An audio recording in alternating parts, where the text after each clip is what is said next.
பறக்கும் படையினர் சோதனையில் பறிமுதல் செய்யப்பட்ட 75 சவரன் தங்கம். வலங்கைமான் கோயில் திருவிழாவில் பக்தர்கள் நேர்த்திக்கடன். வார விடுமுறையொட்டி சுற்றுலா தலங்களில் குவிந்த மக்கள் உள்ளிட்ட செய்திகளை டாப் 5 தமிழ்நாடு பகுதியில் பார்க்கலாம். விடுமுறையில் ஊருக்கு சென்றவர்களிடம் இருந்து பறக்கும் படையினர் 75 சவரன் நகைகளை பறிமுதல் செய்ததால் அக்குடும்பத்தினர் அதிர்ச்சியடைந்தனர். தமிழ்நாடு மற்றும் புதுச்சேரியில் சட்டமன்ற தேர்தல் நெருங்கி வரும் நிலையில் பறக்கும் படையினர் ஆங்காங்கே சோதனையில் ஈடுபட்டுள்ளனர். அவ்வகையில் ராமநாதபுரம் மாவட்டம் பரமக்குடி சட்டமன்ற தொகுதிக்கு உட்பட்ட பார்த்திபனூர் அருகே பறக்கும் படை குழு மற்றும் நிலை கண்காணிப்பு குழுவினர் தீவிர வாகன சோதனையில் ஈடுபட்டிருந்தனர். அப்பொழுது மதுரையைச் சேர்ந்த சசிரேகா என்பவர் வந்த காரில் பறக்கும் படையினர் சோதனையிட்டனர். அதில் 75 சவரன் தங்க நகைகள் இருந்தது தெரிய வந்தது. குழந்தைகளுக்கு தேர்வு முடிந்ததனால் பரமக்குடி மணிநகரில் உள்ள உறவினர் வீட்டில் 1 மாதம் விடுமுறையை கழிப்பதற்காக வந்ததாகவும் வீட்டில் இருந்தால் பாதுகாப்பாக இருக்காது என கருதி தங்களுடன் கொண்டு வந்ததாகவும் சசிரேகா தெரிவித்துள்ளார். இருப்பினும் உரிய ஆவணங்கள் இல்லாததால் 81 லட்சம் ரூபாய் மதிப்பிலான 75 சவரன் நகைகளை பறிமுதல் செய்தனர். அந்த நகைகள் சார்நிலை கருவூலத்தில் ஒப்படைக்கப்பட்டன. இதேபோல் பல்லாவரம் சட்டமன்ற தொகுதிக்குட்பட்ட திருநீல்மலை பிரதான சாலையில் தேர்தல் பறக்கும் படையினர் வாகன சோதனையில் ஈடுபட்டனர். அப்பொழுது தியாகராய நகரில் இருந்து தாம்பரம் உள்ளிட்ட 7 பகுதிகளில் உள்ள கடைகளுக்கு கொண்டு செல்லப்பட்ட 19,63 லட்சம் ரூபாய் மதிப்பிலான தங்க நகைகள் பறிமுதல் செய்யப்பட்டன.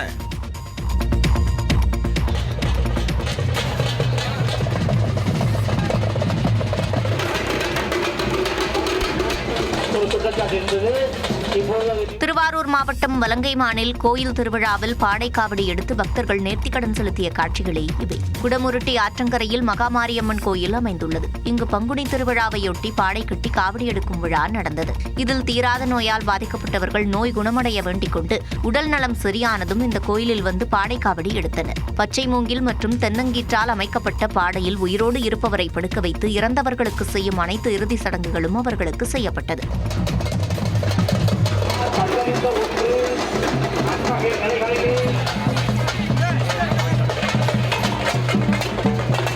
பல்வேறு பகுதிகளில் இருந்து பக்தர்கள் குவிந்ததால் காவலர்கள் பாதுகாப்பு பணிகளில் ஈடுபட்டனர்.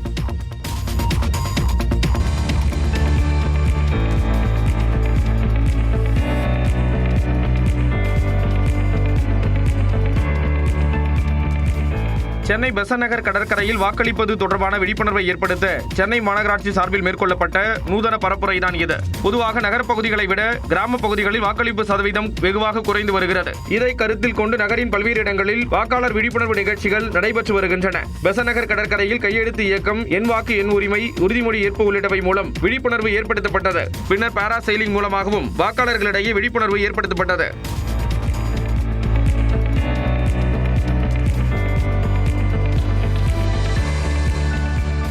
இதேபோல் சென்னை மெரினா கடற்கரையில் கலை நிகழ்ச்சிகள் மூலம் மக்களிடையே வாக்களிப்பது தொடர்பான விழிப்புணர்வு ஏற்படுத்தப்பட்டது.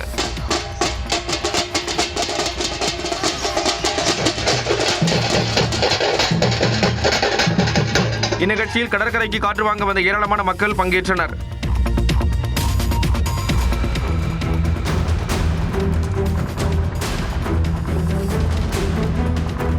குப்பை கொட்டுவதில் ஏற்பட்ட தகராறில் கிரிக்கெட் மட்டையால் கொடூரமாக தாக்கிய சம்பவத்தின் காட்சிகள் தான் இவை. சென்னை வேளச்சேரியைச் சேர்ந்த பாண்டியன் என்பவருக்கும் அவரது வீட்டின் அருகில் வசிக்கும் மனோகரன் என்பவருக்கும் இடையே குப்பை கொட்டுவதில் தகராறு ஏற்பட்டதாக தெரிகிறது. இந்நிலையில் தனது வீட்டின் முன் குப்பை கொட்டியதாக பாண்டியனின் மகளை மனோகரனின் மனைவி வசைபாடியதாக கூறப்படுகிறது. இதை தட்டி கேட்ட பாண்டியனை மனோகரனின் மருமகன் ராபர்ட் கிரிக்கெட் மட்டையால் கடுமையாக தாக்கியுள்ளார்.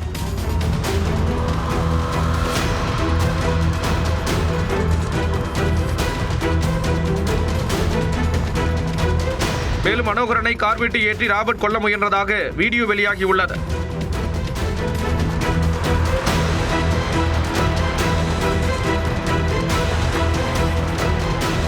வீட்டு வாசலாண்டு வச்சனால பாப்பா நவுத்தி தான் வச்சிருக்கு. அதுக்கு தான் அவங்க மாமியார் வந்து என்ன பொண்ணை வளர்த்து வச்சிருக்க, பாப்பா வந்து அசிங்கமா திட்டிருக்காங்க. எங்க வீட்டுக்காரர் போய் ஏன் குழந்தைய போய் இப்படிலாம் திட்டுறீங்க, எங்க வீட்டுக்காரர் கேட்க போனதுக்கு தான் அவன் என்ன பண்ணா மேல இருந்து போயிட்டு பேட் எடுத்து வந்து தலையில பட்டுன்னு தலையில அடிச்சிட்டான். இந்த சம்பவம் தொடர்பாக மனோகரன் அளித்த புகாரின் பேரில் வழக்கு பதிந்து காவல்துறையினர் விசாரித்து வருகின்றனர். வார விடுமுறையை கொண்டாட குவிந்த பொதுமக்களால் சுற்றுலா தலங்கள் திக்கு முக்காடின. கொடைக்கானலில் பில்லர் ராக், குணா குகை, பைன்மரக் காடுகள், மோயர் சதுக்கம் என்று காணும் இடமெல்லாம் மக்கள் தலைகளாக காட்சியளித்தன. வணிக சிலிண்டர் தட்டுப்பாடு காரணமாக உணவகங்கள், கடைகள் மூடப்பட்டதால் சுற்றுலா பயணிகள் திண்டாடினர்.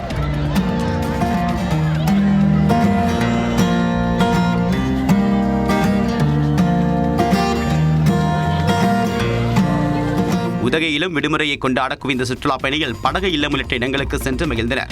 பொட்டானிக்கல் கார்டன் சுற்றி பார்த்தா ரொம்ப நல்லா இருந்துச்சு. ரம்ஜான் லீவுங்கிறனால நிறைய கூட்டம் இருந்துச்சு, ரொம்ப சேஃப்டி இருந்துச்சு. அதுக்கப்புறம் இந்த போட் ஹவுஸ் வந்திருந்தோம், இங்க போட்டிங் பண்ணோம், ரொம்ப நல்லா இருந்துச்சு. கன்னியாகுமரியின் குற்றாலம் என்று அழைக்கப்படக்கூடிய திற்பரப்பு அருவியிலும் திரளான மக்கள் உற்சாக குளியல் போட்டனர்.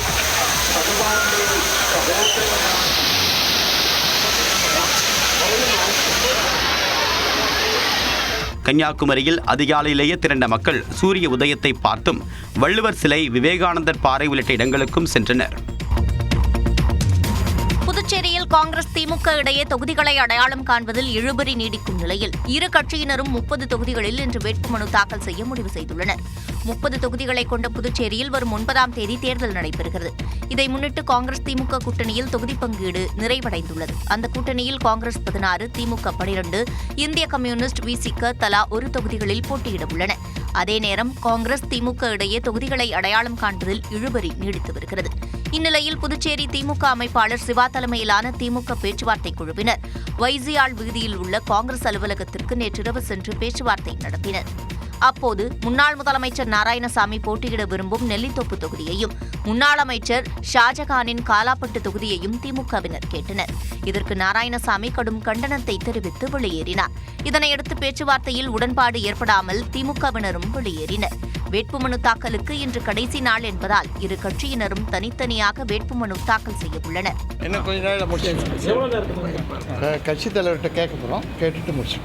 நாளையோட வேட்பாளர் இறுதி நாள் வாபஸ் கூட இருக்குதியா? வேட்புமனு வாபஸ் பெறும் நாளான 26ஆம் தேதிக்குள் தொகுதி பங்கீட்டில் உடன்பாடு எட்டப்பட்ட பின் மனுக்களை வாபஸ் பெற உள்ளதாகவும் காங்கிரஸ் திமுக தரப்பில் தெரிவிக்கப்பட்டுள்ளது. புதுச்சேரியில் வேட்புமனு தாக்கல் இன்றுடன் நிறைவடையும் நிலையில் 30 தொகுதிகளுக்கான வேட்பாளர் பட்டியலை தவேகா தலைவர் விஜய் வெளியிட்டுள்ளார். அதன்படி பாஜகவில் இருந்து விலகிய முன்னாள் அமைச்சர் சாய் சரவணகுமாருக்கு திருபுவனை தொகுதியும், சுயேட்சை எம்எல்ஏ பிரகாஷ்குமாருக்கு முத்தியால்பேட்டை தொகுதியும் அளிக்கப்பட்டுள்ளது. லாஸ்பேட்டை தொகுதியில் பாஜக முன்னாள் எம்எல்ஏ சாமிநாதன் போட்டியிடுகிறார். அதிமுக முன்னாள் எம்எல்ஏக்கள் அசனா காரைக்கால் தெற்கு தொகுதியிலும், பெரியசாமி நெட்டப்பாக்கம் தொகுதியிலும் விஜய் வாய்ப்பு அளித்துள்ளார். ராஜ்பவன் தொகுதியில் ஓய்வு பெற்ற ஐஜி சந்திரன் போட்டியிடுகிறார். அரியாங்குப்பத்தில் தேமுதிகவில் இருந்து வந்த குமாரவேலு, மணவெளியில் பாஜக வட்டார தலைவராக இருந்த ராமு, வில்லியனூரில் லாஜகவில் இருந்து வந்த பூக்கடை ரமேஷ் ஆகியோருக்கு வாய்ப்பு வழங்கப்பட்டுள்ளது. புதுச்சேரியில் தவேகா கூட்டணி அமைத்து போட்டியிடும் என எதிர்பார்க்கப்பட்ட நிலையில் 30 தொகுதிகளுக்கும் வேட்பாளர்களை விஜய் அறிவித்துள்ளார். தமிழ்நாடு சட்டப்பேரவைத் தேர்தலை முன்னிட்டு துணை முதலமைச்சர் உதயநிதி உள்ளிட்டோரிடம் முதலமைச்சரும் திமுக தலைவருமான மு.க. ஸ்டாலின் நேர்காணல் நடத்தினார். சட்டமன்ற தேர்தல் நெருங்கி வரும் நிலையில் திமுக சார்பில் போட்டியிட விருப்பமனு தாக்கல் செய்தோரிடம் கடந்த 17ஆம் தேதியில் இருந்து முதலமைச்சர் மு.க. ஸ்டாலின் நேர்காணல் நடத்தி வருகிறார். 5ஆம் நாளான ஞாயிறன்று திருவள்ளூர் மத்தி, திருவள்ளூர் மேற்கு, காஞ்சிபுரம் வடக்கு மாவட்டங்களுக்கும், சென்னை வடக்கு, சென்னை வடகிழக்கு, சென்னை தென்மேற்கு, சென்னை தெற்கு, சென்னை மேற்கு, சென்னை கிழக்கு மாவட்டங்களுக்கும் நேர்காணல் நடைபெற்றது. நேர்காணலில் துணை முதல்வர் உதயநிதி ஸ்டாலினும் கலந்து கொண்டார். என்னோட தொகுதியை பற்றி எவ்வளோ எஸ்ஐஆரில் எவ்வளோ வாக்காளர் நீக்கப்பட்டிருக்கீங்க, அதை ஃபாலோ பண்ணிங்கன்னா சென்ற நாடாளுமன்ற தொகுதிக்கு என்னென்ன செஞ்சு கொடுத்துருக்கீங்க அப்படின்னு கேட்டாங்க. என்னென்ன செஞ்சு கொடுத்துருக்கோம், என்னென்ன வித்தியாசங்கள் ஜெயிச்சிருக்கிறோம்னா சொன்னோம். போயிட்டு வாங்க, யோசிச்சு முடிவு பண்ணுறோம் சொன்னாங்களா சார்? அதே மாதிரி இப்படி சொல்லுவாங்க, அது தலைவர் அப்புறமா அது. நேர்காணலில் பங்கேற்ற முன்னாள் எம்பியான மைத்ரேயன் திமுகவுக்கு வெற்றி வாய்ப்பு பிரகாசமாக உள்ளதாக கூறினார். 3 முறை போட்டினாங்க, 4 முறை போட்டினாங்க, இப்போ 5 முறை போட்டி ஆயிடுச்சு. அது எத்தனை முறை வேணா இருக்கட்டும், முதல் முறை திராவிட முன்னேற்ற சார். விஜயுடைய தாக்கம் இருக்குமா இந்த தேர்தலில்? அவருடைய நிர்வாகிகள் பேட்டி கொடுக்குறாங்களே ஒழிய இன்னும் களத்தில் தமிழக வெற்றி கழகத்தை பார்க்க முடியல. அப்படி இருக்கச்சு என்ன தொகுதிக்கு அவங்க ஏதோ கொஞ்சம் ஓட்டு வாங்குவாங்க. அமைச்சர்கள் சேகர்பாபு, மா சுப்பிரமணியன், ஆவடி நாசர், திவ்யா சத்யராஜ், முன்னாள் எம்பி கனிமொழி சோமு, மருத்துவர் கனிமொழி உள்ளிட்டோரும் நேர்காணலில் பங்கேற்றனர். அதிமுகவுடன் தொகுதி பங்கீடு பேச்சுவார்த்தை நடத்துவதற்காக தமிழக பாஜக மேலிட பொறுப்பாளர் பியூஷ் கோயல் சென்னை வருகிறார். தமிழ்நாட்டில் சட்டப்பேரவை தேர்தல் தேதி அறிவிக்கப்பட்ட பிறகு அதிமுக பொதுச் செயலாளர் எடப்பாடி பழனிசாமி, அமமுக பொதுச் செயலாளர் டிடிவி தினகரன், பாமக தலைவர் அன்புமணி ராமதாஸ் ஆகியோர் அடுத்தடுத்து டெல்லி சென்றனர். மத்திய உள்துறை அமைச்சர் அமித்ஷாவை இபிஎஸ் மற்றும் டிடிவி தினகரன் சந்தித்து பேச்சுவார்த்தை நடத்திய நிலையில் தமிழக பாஜக மேலிட பொறுப்பாளர் பியூஷ் கோயலின் சென்னை பயணம் அடுத்தடுத்து ஒத்திவைக்கப்பட்டது. இந்நிலையில் இன்று காலை 9 மணி அளவில் சென்னை வந்தடையும் பியூஷ் கோயல் அதிமுக பொதுச் செயலாளர் எடப்பாடி பழனிசாமி மற்றும் கூட்டணி கட்சி தலைவர்களுடன் தொகுதி பங்கீடு பேச்சுவார்த்தை நடத்த உள்ளார். இந்நிலையில் திருநெல்வேலியில் செய்தியாளர்களை சந்தித்த பாஜக மாநில தலைவர் நயினா நாகேந்திரன் அதிமுக கூட்டணியில் தொகுதி பங்கீடு பேச்சுவார்த்தையை எங்கு வேண்டுமானாலும் நடத்துவோம் என்று முதலமைச்சர் மு.க. ஸ்டாலினுக்கு பதிலளித்துள்ளார். எங்களுடைய கூட்டணி நாங்கள் பெங்களூர்லயும் பேசுவோம், டெல்லியிலையும் பேசுவோம், இன்னும் பேச போறோம். இவங்க நாங்கள் பேசிட்டதாகவே முடிவு பண்ணி நம்மளுடைய முதலமைச்சர் திமுக நம்மளுடைய நண்பர்கள் எல்லாமே ஒரு பயத்தில் போய் நடுங்கி போய் இருக்கிறாங்க. அதனால தான் எங்களை பற்றி பேசிகிட்டே இருக்காங்க. அவங்க கவலைப்பட வேண்டியது மக்களை பற்றி கவலைப்படணும். இதை விட்டு போட்டு டில்லி டில்லி டில்லி அப்படின்னா அதில் என்ன அர்த்தம் இருக்குன்னே தெரியல. முதலமைச்சருக்கு தேர்தல் பயம் வந்துவிட்டதாகவும் டெல்லி என்றாலே திமுகவினருக்கு நடுக்கம் ஏற்படுவதாக நயினா நாகேந்திரன் விமர்சித்தார். திமுக கூட்டணியில் 5 தொகுதிகளை பெற்றுக் கொள்ளும்படி முதலமைச்சர் விடுத்த கோரிக்கை குறித்து கட்சியின் மாநில செயற்குழு இன்று கூடி முடிவெடுக்கும் என்று மார்க்சிஸ்ட் கம்யூனிஸ்ட் கட்சியின் மாநில செயலாளர் சண்முகம் தெரிவித்தார். தொகுதி பங்கீடு தொடர்பாக திமுக பேச்சுவார்த்தை குழுவுடன் மார்க்சிஸ்ட் கம்யூனிஸ்ட் கட்சி ஏற்கனவே 3 கட்டங்களாக பேச்சுவார்த்தை நடத்தியது. இதில் உடன்பாடு எட்டப்படாத நிலையில் சென்னை அண்ணா அறிவாலயத்தில் முதலமைச்சர் மு.க. ஸ்டாலினை மார்க்சிஸ்ட் கம்யூனிஸ்ட் கட்சியின் மாநில செயலாளர் சண்முகம் தலைமையிலான குழு சந்தித்து பேசியது. அதற்கு பிறகு செய்தியாளர்களிடம் பேசிய சண்முகம் 5 தொகுதிகளை பெற்றுக்கொண்டு ஒத்துழைக்க வேண்டும் என்று முதலமைச்சர் வலியுறுத்தியதாக தெரிவித்தார். 6 என்பதற்குத்தான் எங்களுடைய மாநில குழு அனுமதி எங்களுக்கு ஒப்புதல் தருவதற்கு அனுமதி வழங்கியிருக்கிறது. 5 என்பதை இப்போது நாங்கள் உடனடியாக ஒரு முடிவுக்கு வருவது சிரமம் என்பதை நாங்கள் சொல்லியிருக்கிறோம். மாநில செயற்குழு கூடி இந்த முதலமைச்சர் இப்படி வேண்டுகோள் விடுத்திருக்கிற நிலையில் அதை ஏற்பதா எப்படி என்பது சம்பந்தமாக நாங்கள் முடிவெடுப்போம். தொகுதிகளை குறைத்து கொடுத்தாலும் திமுக கூட்டணியை விட்டு விலக மாட்டோம் என்றும் அவர் கூறினார். சார்பற்ற ஜனநாயக முற்போக்கு கூட்டணியில் இருந்துதான் 2026 சட்டப்பேரவை தேர்தலை மார்க்சிஸ்ட் கம்யூனிஸ்ட் கட்சி சந்திக்கும். அது தொகுதி நம்பர்ன்றது தொகுதிக்காக எங்களுடைய எண்ணிக்கையை குறைக்கக்கூடாது என்று அதற்கான போராட்டத்தை நாங்கள் நடத்துவது என்பது வேறு. அதற்காக வேறு விதமான முடிவுகள் எதற்கும் மார்க்சிஸ்ட் கம்யூனிஸ்ட் கட்சி செல்லாது. தொகுதி பங்கீடு தொடர்பாக கட்சியின் மாநில செயற்குழு திங்கட்கிழமை கூடி முடிவெடுக்கும் என்றும் சண்முகம் தெரிவித்தார். இதன்படி சென்னையில் இன்று காலை 11 மணிக்கு மார்க்சிஸ்ட் கம்யூனிஸ்ட் கட்சியின் செயற்குழு கூட்டம் நடைபெறவுள்ளது. எரிபொருள் விநியோகம் தொடர்பாக பிரதமர் மோடி உயர்மட்ட ஆலோசனை. ரஷ்யா மற்றும் அமெரிக்காவிலிருந்து வந்த எரிபொருள் கப்பல். கேரளா மற்றும் அசாமில் இன்று வேட்புமனு தாக்கல் நிறைவு உள்ளிட்ட செய்திகளை டாப் 5 இந்தியா பகுதியில் பார்க்கலாம். மேற்காசியாவில் நிலவும் போர் சூழலுக்கு மத்தியில் எரிபொருள் விநியோகம் தொடர்பாக பிரதமர் நரேந்திர மோடி தலைமையில் ஆய்வுக் கூட்டம் நடைபெற்றது. பிரதமரின் இல்லத்தில் நடைபெற்ற உயர்நிலை குழு கூட்டத்தில் கச்சா எண்ணெய், பெட்ரோலியம், எரிவாயு, மின்சாரம் மற்றும் உரங்கள் போன்றவற்றின் சீரான விநியோகத்தை உறுதி செய்வது குறித்து மூத்த அமைச்சர்களுடன் பிரதமர் மோடி ஆலோசனை நடத்தினார். இதில் மத்திய அமைச்சர்கள் அமித் ஷா, ராஜ்நாத் சிங், ஜெய்சங்கர், நிர்மலா சீதாராமன், ஹர்தீப் சிங் பூரி உள்ளிட்டோர் பங்கேற்றனர். போதுமான எரிபொருள் இருப்பை உறுதி செய்ய அரசு முன்னெச்சரிக்கை நடவடிக்கை எடுத்து வருவதாக கூட்டத்தில் தெரிவிக்கப்பட்டது. போதுமான நிலக்கரி கையிருப்பில் இருப்பதால் நாட்டில் மின்சார பற்றாக்குறை ஏற்படாது என அதிகாரிகள் தரப்பில் தெரிவிக்கப்பட்டது. ரசாயனங்கள், மருந்துகள், பெட்ரோலிய ரசாயனங்களின் இறக்குமதி ஆதாரங்களை பரவலாக்குவது குறித்தும் கூட்டத்தில் ஆராயப்பட்டது. பின்னர் மீட்பு பணிகளை ஒருங்கிணைக்க பிரத்யேக குழு அமைக்க அறிவுறுத்திய பிரதமர் பதுக்கலை தடுக்க மாநில அரசுகளுடன் ஒருங்கிணைந்து செயல்பட அறிவுறுத்தினார்.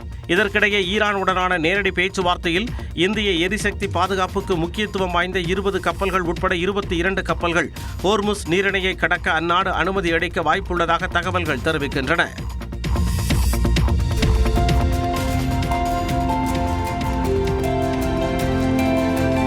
உத்தராகண்ட் மாநிலம் கேதார்நாத் கோயிலில் 4 அடி உயரத்திற்கு பனி சூழ்ந்துள்ள காட்சிகள்தான் இவை. உத்தராகண்ட் மாநிலத்தில் டிசம்பர் மாதம் முதல் கடும் பனிப்பொழிவு நிலவி வருகிறது. கேதார்நாத் நகரில் கடந்த சில நாட்களாக அதிகரித்துள்ள பனிப்பொழிவால் அங்குள்ளவர்கள் இன்னலை சந்தித்து வருகின்றனர். அங்கு கடும் குளிரை பொருட்படுத்தாமல் காவல்துறையினர் மற்றும் இந்தோ திபெத் எல்லை பாதுகாப்பு படையினர் தீவிர கண்காணிப்பில் ஈடுபட்டுள்ளனர். இந்நிலையில் ஜம்மு காஷ்மீரில் பனிப்பொழிவால் மூடப்பட்டிருந்த முகல் சாலை 10 நாட்களுக்கு பிறகு போக்குவரத்திற்காக திறக்கப்பட்டுள்ளது. பூஞ்ச் நகரில் இருந்து சோஃபியானுக்கு செல்லும் இந்த சாலையில் கடந்த வாரம் பனிக்கட்டிகள் சூழ்ந்து போக்குவரத்து முடங்கியது. தற்போது பனிக்கட்டிகள் அகற்றப்பட்டு போக்குவரத்து சீர் செய்யப்பட்டுள்ளது.